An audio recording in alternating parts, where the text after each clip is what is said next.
Nagbabalik ang PTV Balita ngayon.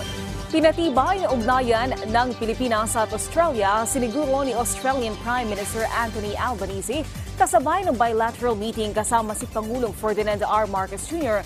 sa Canberra, Australia.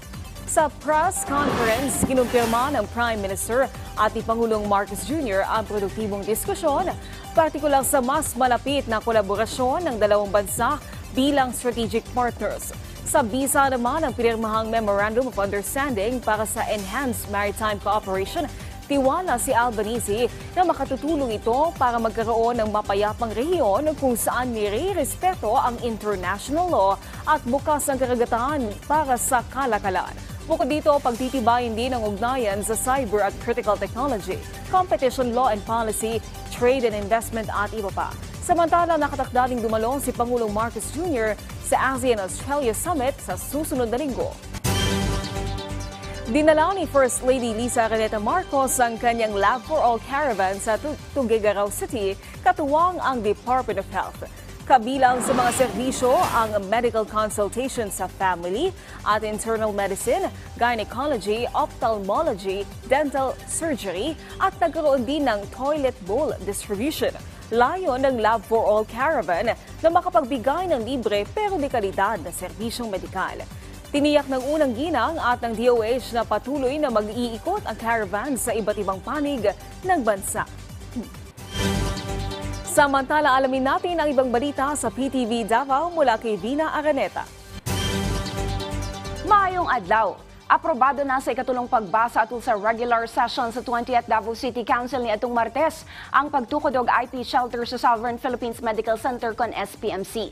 Sumala ni Indigenous Peoples Mandatory Representative kon IPMR Councilor Rodolfo Mande ang maong pasilidad makabenepisyo sa mga IP Muslim nga pasyente og sa ilahang mga runners o watchers. Mudawat sab ang shelter og mga IP gikan sa ubang tribo gawas sa Davao City nga nagapatambal dinhi sa syudad.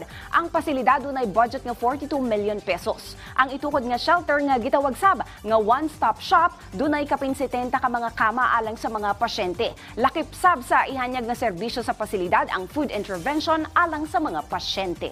Para sa mga IP outside Davao, ang among akong mismo mensahe kaya ako maning ordinance na ayaw mo kabala ka approach lang gid mo sa amoa kay dili man mo pasagdan kung ugaling kay kini Davao City manggod ni for 11 tribes pero kung naay mga ubang tribe nga gikan sa Mindanao gyapon amo mang i-accommodate pinaagi sa pagtan-aw kung naapay bakante. Na ikaduha ana man tay ubang pwede mahangyo diha sulod within SPMC ana may mga lugar diha nga kami ra pud ang i-refer namo. So naay referral gyapon. Subay sa selebrasyon sa 87th araw ng Davao karong tuiga, gibutyag ni Davao City Tourism Operations Office Officer in Charge Jennifer Romero nga all set na ang tanang schedule sa mga event karong March 1, 2024. Adlaw nga Biyernes nga mo'y opening sa maong selebrasyon. Doon na ipahigayon nga misa sa San Pedro Cathedral nga magsugod alas 3 hangtod alas 4 sa hapon. Humaniini doon na ipahigayon nga pasiugdang pagsaulog sa San Pedro Square gikan 5:30 p.m. to 7 p.m. Doon na sab-konsyerto Davaoenyo gikan 8 p.m. to 1 a.m. So, naanatay i-identify na mga places sa District 1, sa District 2, ug sa District 3. Ang ato ang objective ani is we will be bringing the Araw ng Davao na celebration, particularly for those areas na layo siya sa downtown area and they cannot able to join us this coming March 1 sa opening ceremony.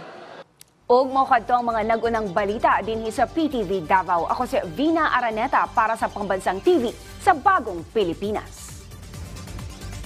Daghang salamat, Vina Araneta. At yan ang mga balita sa oras na ito.